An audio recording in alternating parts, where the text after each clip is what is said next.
I just have concerns about pre-designating projects for the SPLOST 2020 list before they have gone before the Citizen Advisory Committee, which, of course, is created for that sole purpose of vetting, reviewing, and recommending which projects. This is not any kind of criticism to the specific projects that are on that designated list. I think there's some good things on there, and I support some of them. But more so to the process here. We've had a process that we've done many times over. It's worked. It builds citizen buy-in from the beginning. And I think by doing this pre-designated list, it kind of just shows a little bit of maybe distrust that they can pick the projects that are most needed and best for this community. And I feel like if these projects are really the most important ones and the best ones for this community, that they will rise to the top.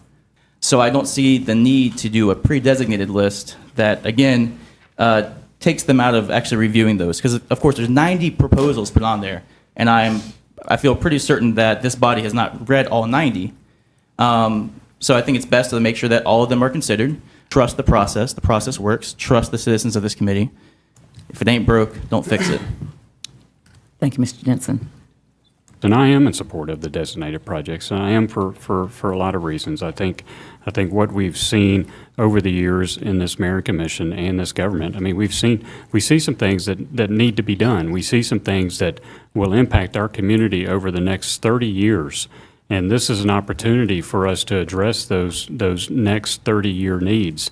One of the needs is strongly supported by the judges in our judicial system. The idea would be to build a judicial center and then utilize the courthouse as a sort of municipal government center. So these are the things the mayor and commission have already decided they want to do. And this actually makes their job quite a bit more straightforward, because what they have to do is fit the projects that they select, which is on a priority basis, into a budget. If they're fitting projects into a budget and the designated projects aren't already there as placeholders, and then we want to change that, it becomes extremely complex, and we actually end up taking projects off, a lot of projects off probably, that the Citizens Advisory Committee wanted to have on the list.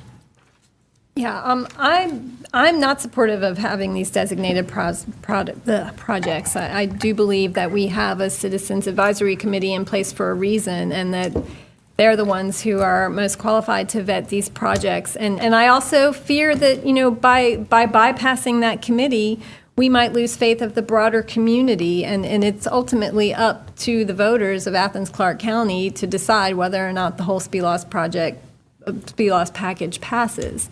If we kind of ram some of these big ticket items on there without the full support of the community, we could end up killing the whole package.